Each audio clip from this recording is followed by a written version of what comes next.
అందరికీ నమస్కారం. ఈరోజు మనము నాగార్జున సాగర్లోని విజయ్ విహార్లో ఉన్నాము. సో ఇక్కడ ఈ శిల్పం గురించి ఈరోజు మనం తెలుసుకుందాము.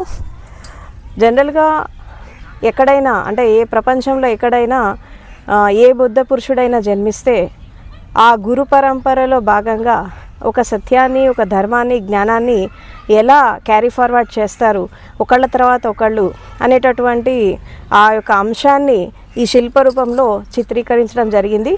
సో ఇక్కడ మీరు చూస్తే ఇది పైన మనకి దీపం ఉంది, కింద పాదాలు ఉన్నాయి. ఇది ఒక దీప స్తంభం లాగా ఉంది. దీన్ని ఈ నలుగురు క్యారీ ఫార్వర్డ్ చేస్తున్నారు. అంటే దీని ఉద్దేశం ఏంటి అంటే జ్ఞానం అనేది ఒక గురువు నుంచి ఇంకో గురువుకి అలా ట్రాన్స్ఫర్మేషన్ జరుగుతూ మన గురు పరంపరలో భాగంగా జ్ఞానాన్ని అలా ఒకళ్ళ తర్వాత ఒకళ్ళు క్యారీ ఫార్వర్డ్ చేశారు కాబట్టి ఈరోజు అది మన దాకా వచ్చింది. సో దానికి సంకేతంగా ఈ స్తూపం అనేది ఇక్కడ ఉంది. కాబట్టి ఇది ఏమో బుద్ధ పురుషుడి పాదాలు, అంటే ఎవరైతే జ్ఞానోదయం అందుకున్నారో వాళ్ళ యొక్క పాదాలు, తర్వాత వాళ్ళు వెలిగించినటువంటి జ్ఞాన దీపం. సో దాంట్లో భాగంగా ఈ శిల్పం అనేది చెక్కబడి ఉంది. కాబట్టి గురు పరంపరలో భాగంగా గురు శిష్యుల పరంపరలో ఇప్పుడు బుద్ధుడి మార్గంలో కూడా పంచవర్గీయ భిక్షువులతో మొదలుపెట్టినటువంటి ధర్మ ప్రచారము ఈరోజు మనకి ప్రపంచవ్యాప్తం అయిపోయింది. మనకి చాలా బుద్ధిస్ట్ కంట్రీస్ వచ్చాయి.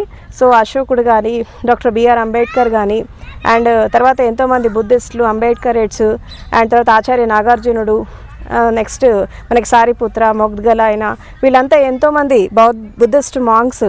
అంటే వాళ్ళు ఏ ట్రెడిషన్లో ఉన్న వజ్రయాన, హీనయాన, మహాయాన, తర్వాత నవయాన బుద్ధిజం ఏ సెక్ట్లో ఉన్నప్పటికీ కూడా ఈ బుద్ధుడి ధర్మాన్ని ఆధునిక సమాజం వరకు క్యారీ ఫార్వర్డ్ చేశారు.